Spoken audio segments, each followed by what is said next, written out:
YouTube. Today we have the review on the AK-47 Kalashnikov. This is the CYMA make, which is this is basically a brand name. This is going to be the review on it. So first off, we're going to start out with the specs, or the specifications of this rifle. Hold on, sorry. The price that this is not my gun. This is my brother's. It's pretty awesome, I'd say. It looks really, really good, and I'd say it's a relatively high quality airsoft gun. So let's move this out of the way. Anyway, so the price is $200. Now this is from a store, not online or from an airsoft place. This is just from Gander Mountain, I believe it was. On Airsoft GI, the gun is worth $124, which is a lot better. I'd say you probably got a bit of a ripoff on that. Anyway, what it comes with: one 600 round magazine, as you can see here. And then everything else I am not showing at the moment, but the battery's inside the gun. I will take that apart in a second. It comes with one mag, as I said. The battery is at 8.6, which I will show right now. Essentially, to access it, all you're going to do is pop the rear right here, like if you're accessing an actual AK-47 receiver.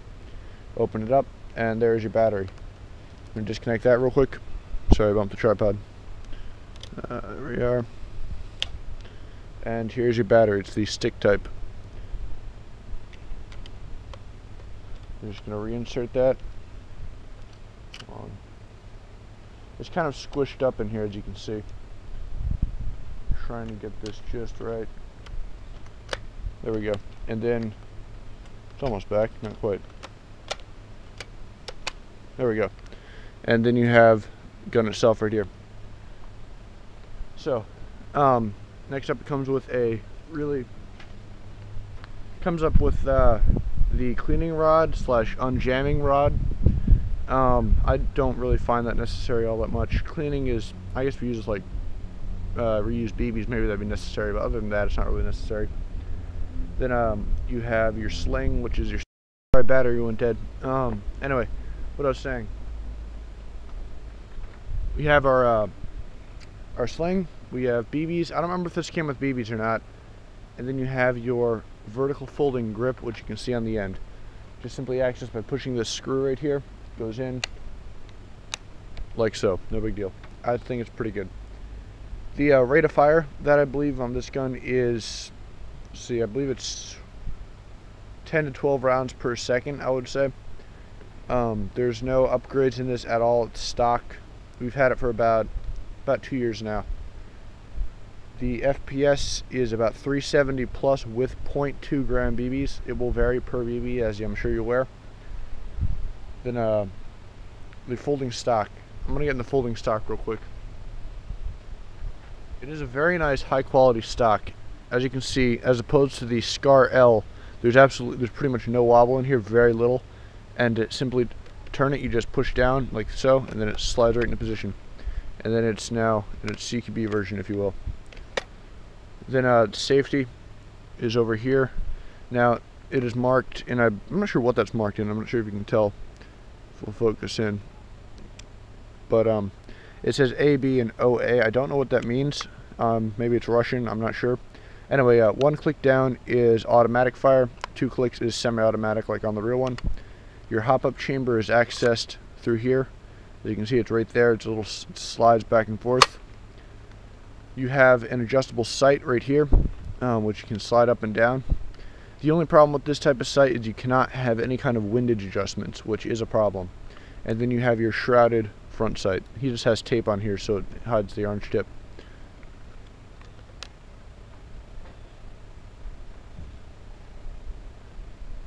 It has a some nice Picatinny rail on here, or RAS rail as someone would like to say.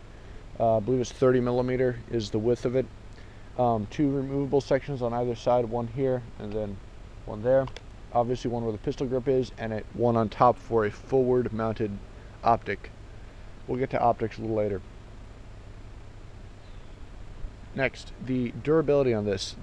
Since the 2 years that we've had it, there have been no failures whatsoever in shooting, besides maybe a low battery. There have been no replacement parts that have been needed for this rifle, which I find excellent, because other ones that I have do need replacement parts from time to time. This one's still stock. Nothing has been needed or replaced, and I find that pretty awesome. The other thing is the durability on this is very good. It is made out of a polymer plastic, except for the receiver here and the forward barrel assembly. This is plastic, and plastic, and of course the grip is polymer, besides the bolts and screws, which are all metal. It's a very high quality polymer. It has shown no scratches, and it's a very nice form-fitting pistol grip that I like. Next up, the accuracy. Now I just shot a couple targets a little while ago, and I'm going to pull those up in a second. Hold on. I just need to find them real quick.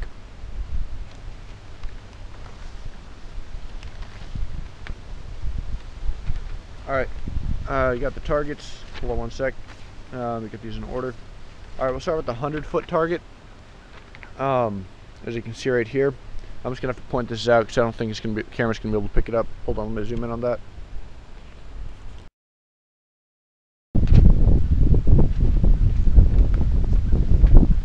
Alright, so there's a bit of wind today.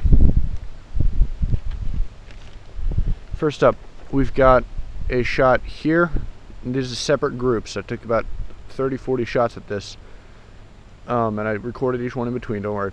Anyway, one shot, no, sorry, 30-40, I lied. About 10 shots. So we got one here, 5-round increments. We've got a group here, there, and there. Actually, sorry, that's not a group, that's a mess up I did. Nope, that's a group. Right here, from 5 shots, 2 missed. We've got 2 shots here, which also 2 missed, or 3 missed on that one, and we got a 1 straggler down here. I'm not sure what group that's from. I'm out of it, sorry about that. So now that's the 100-foot target. So in average, I mean, if you're in automatic mode, which is what this gun is basically designed to be shooting as in real life, you're probably going to hit a man-sized target pretty easily at 100 feet, so I wouldn't worry too much about that. Next up, we got the 75-foot target right here. We've got 5 rounds that I fired at this. We've got 1, 2, 3. Pretty sure there's a 4th hit on here somewhere, but I'm only seeing 4 right there. 4 hits on this, which is not bad. 75 feet, 5 rounds total. It's not too bad at all. 4 out of 5. This is all done with iron sights, just letting you know. That was weird. Anyway, and this is the 50-foot target. We've got 5 shots in here, and then we've got 3 shots in here, 2 more off the paper. So 50 feet, not bad, as you'd expect. It's pretty close range for this type of airsoft gun, so it's not bad at all. Once again, this is with 0.2 gram BBs, iron sights. So next up we have on the review is optics. The optics on this are pretty much limited to simply iron sights, which you can see up at top right here, and anything that's forward mounted, as which would just be pistol scopes, which have long eye relief, red dot sights, which have no eye relief, it doesn't matter, and iron sights. And the iron sights have no windage, so that is a bit of a downfall. Which, yeah, it's a bit of a downfall, especially when it's windy like it is today. Trying to shoot is kind of annoying. And sling options, you can basically only have either a 2-point or 1-point sling. You have a sling attachment right here, which seems weak at first, but it's actually pretty durable. And then you have a second sling option up front, attachment point, sorry. There's nothing on the stock as there's on the Scar, or I believe the M4 also has an attachment on the stock. We are at oh, that's the other thing. It is not really an ambidextrous rifle, so it's not really going to work well for left-handers. It's mainly a right-handed rifle. As you can see, their sling and point attachments are on this side. If you're going to hold the rifle, it'd be most likely the sling is going to be on this side. If it's on the opposite side, it's going to be very uncomfortable for you. And then the safety over here, if you're holding it left-handed, you really can't operate it whatsoever. You'd have to take this hand back and switch it, as opposed to here where you can pretty much use your finger and adjust it that way. So the safety is not ambidextrous either. It's really more of a right-handed person only type gun.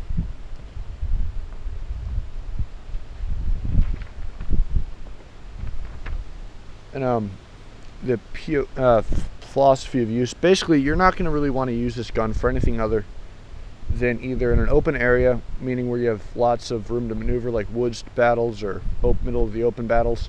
I mean, just kind of something like that. Big areas. This is not really a super CQB gun. Even though there is a folding stock, it's still rather long. So I would suggest using this for more as a assault, or a, an assault type rifle basically, and that's about it. This is definitely not a long range gun. As you can see, past 100, or at 100 feet, I was having trouble hitting the target. Anything past that is probably going to miss completely. So just keep that in mind. You really want to wait for your targets to get up close with any airsoft gun before you unload on them, or just hit them with one shot if you really want to. But what's the fun of that? Next up, why an AK? This is essentially, as you know, it's a very popular type gun model. I'm not a huge fan of an AK in general, just because they're kind of associated with the bad guys. Personally, I don't like the design. Just like it feels really bulky when you run with it and use it. But it is a proven design in real life, or not real life, but on the battlefield. And apparently in the CYMA Airsoft gun, it is just as good because it's had no failures at all. So it's very, very good. Well, I'd say very well built. This probably would get 5 stars, like 5 out of 5. It's just awesome. Then cost effective. That is a huge thing. This costs $124. I've seen guns that work less, not even half as good as this, that cost maybe up to $170 to $200. This is a very good gun, the AK-47. For the price, I'd say it's awesome. Especially, it also has a nice tactical look to it. And then that brings to the last point. It really does. It just looks awesome. I mean, it's totally black. You've got your polymer parts, which lightens up weight a bit, and it just kind of brings a new tactical feel to it versus your standard wood AK. So that's pretty much been the review on the AK-47. If you have any questions, or if you think I missed something, please leave it in the comments. It's always good to learn something new. I may make an update video with this in the future if anything changes, but if it doesn't, then this is going to be how it is. So this is the Marines Man signing off. Please rate, subscribe. If you have any questions, please let me know once again in the comments, or send me a message. It doesn't matter. Anything you'd like specifically gone over in this gun or in another video, I will do. Just request it. This is the Marines Man signing off. Just to keep with the iconic AK feeling,